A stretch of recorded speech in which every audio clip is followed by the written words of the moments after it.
Good morning, guys. So we made it to the morning of, I'm not gonna lie, I am stretched thin. Yesterday I had to work, and then last night I had to label things, I had to pack things. I haven't even opened the things that I ordered for my setup. I will be opening the shelves just to make sure they're assembled, but I'll basically be like setting up like I'll be designing my layout at the venue as I set up. I didn't have time to do like a mock or a prep. So, I have an idea of what I'm going to do in my head, and I'm just sticking with that. Yesterday, I also made more Milky Cleanser because I only had 2 bottles in stock. So I'm about to package those up, get those in boxes, and I cannot find the Canva image of this label. Like, I have the labels in Cricut already, but originally my Milky Cleanser is supposed to be fragrance free. So all the labels say fragrance free, and I added fragrance to this batch. So I need a label that doesn't say fragrance free. I'm debating that whether I should just use the old label and cross out the fragrance free, but that looks so tacky. I wouldn't want to do that. So I'm trying to like figure this out. Maybe in Canva I can kind of put something over the part that says fragrance free so that it doesn't print and it's not visible. I don't know. I'm figuring this out as we go. Also, I have left to put in the prices on the price sheet and also make the printout for the raffle, because I am doing a raffle to be able to collect leads. So yeah, and I have to create a Google form for that. I'm aiming to leave at 12:30 today. Oh my God, it's crunch. I haven't even took a sip of water or eaten any breakfast. So I let my Milky Cleanser, I usually let that settle overnight, and then in the morning or the next day, I just adjust the pH and pour. All right, so let's see what this.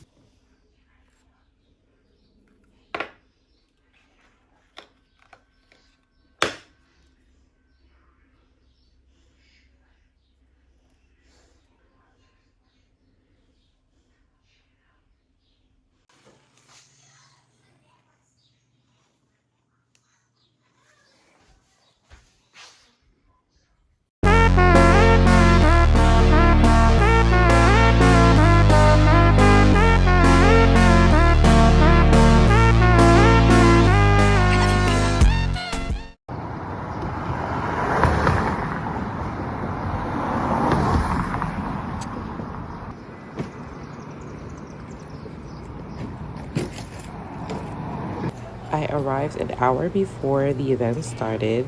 At 1 p.m., other vendors were already arriving or they were setting up their tables. So it was nice that she already had tables, so I didn't even use the table that I brought. And she had tablecloths. I mean, it was a beautiful setup in a large space, so there was plenty of space between the tables.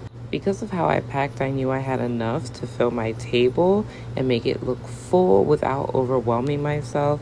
So I only carried a carry-on and a single box. I knew it would be enough for me to handle on my own. Some people had help. Some people had large totes on wheels. I just wanted to be able to carry what I could handle on my own. It was a very hot day, and I didn't want to overwhelm myself at the packing phase.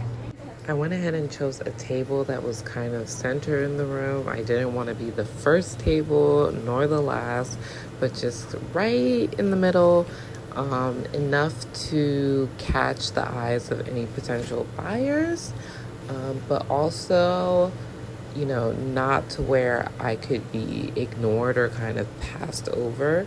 So I think placement is very important in markets, and when you're doing a market, like where your table setup or your setup happens to be, I think it's extremely important.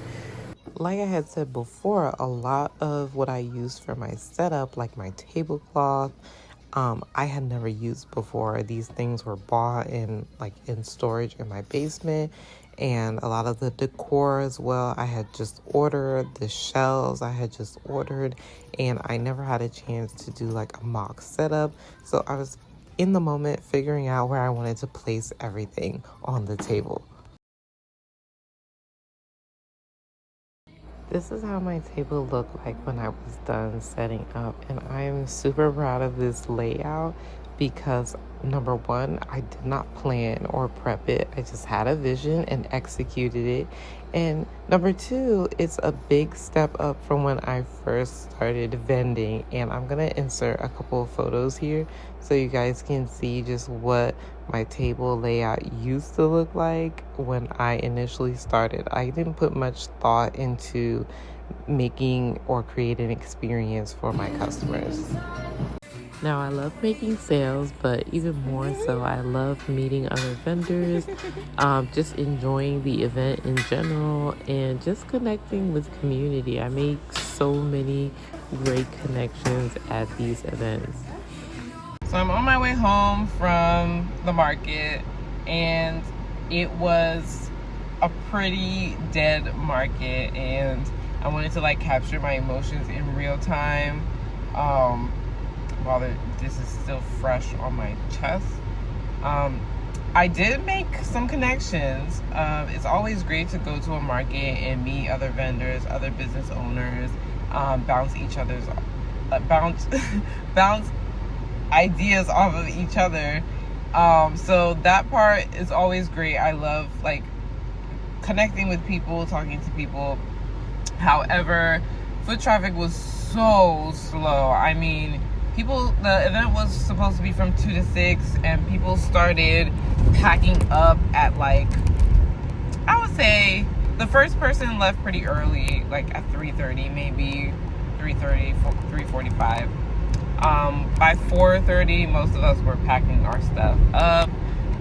The host was apologizing for the foot traffic, although I don't think that's something they can control other than like properly marketing the event. Yeah, but it was okay. I did make some sales.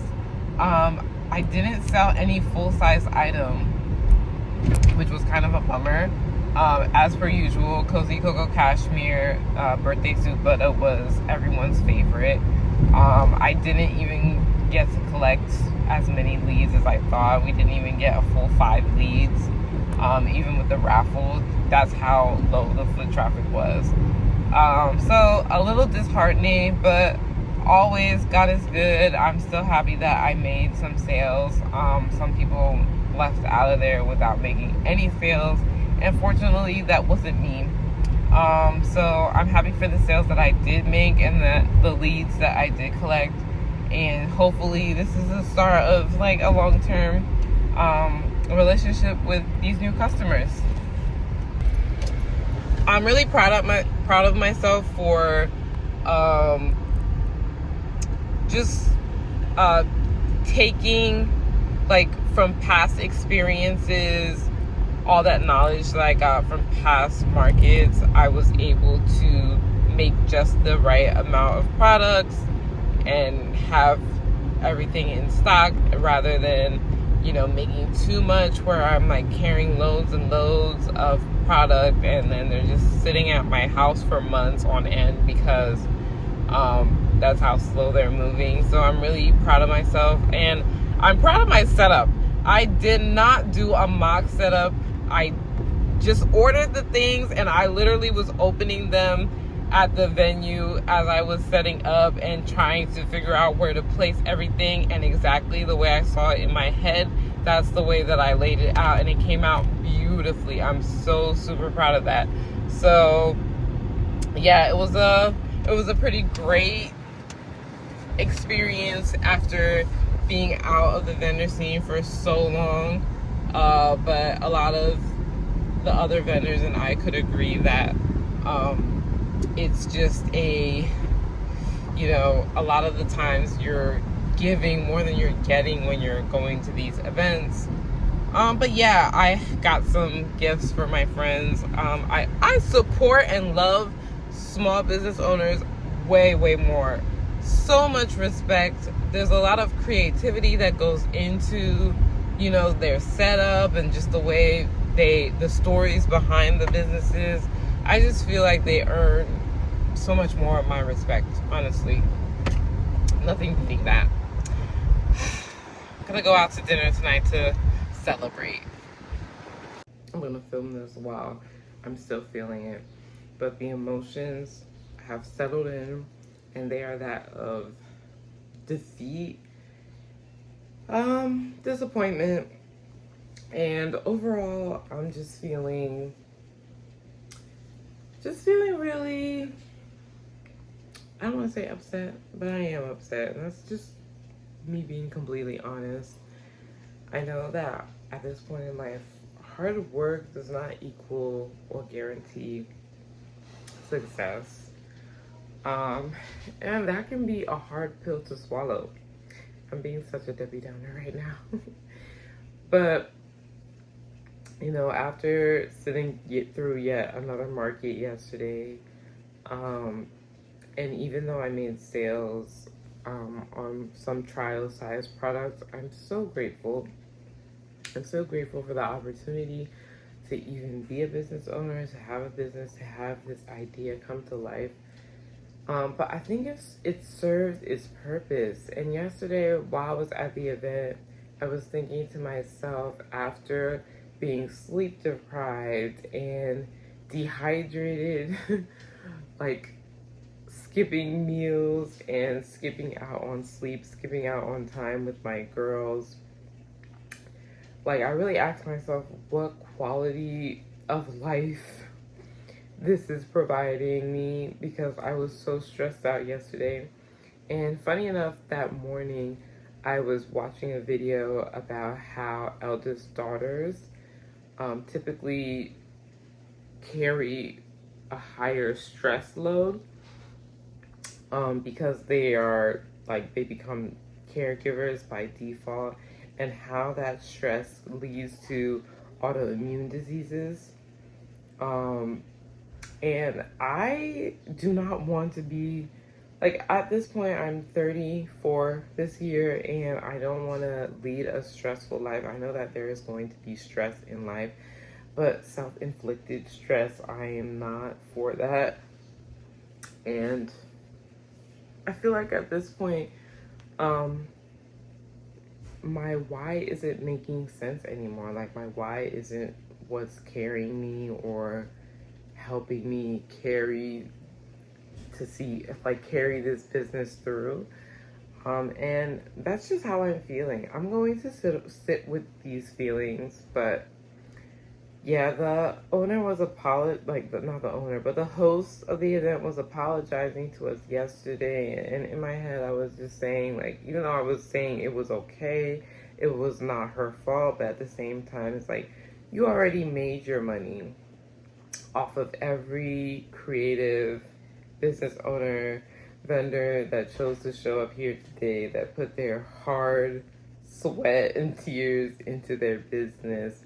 Like, you already made your money off of their backs. And yeah, I feel disappointed for everyone who showed up, because I saw how much, like, I have such a respect for small business owners, and I see how much they pour into their presentation and making it work. And it doesn't help that the economy is also shit. So, you know, but yeah, I'm gonna sit with these feelings and see where it takes me. Um, but if anything, I feel like this chapter has definitely served its purpose in my life, and I'm grateful for that. I'm grateful for the experience I've had. But there's so much more that I want to work on. There's so much more that I want to devote my time to. And maybe I'm thinking it's time to do that.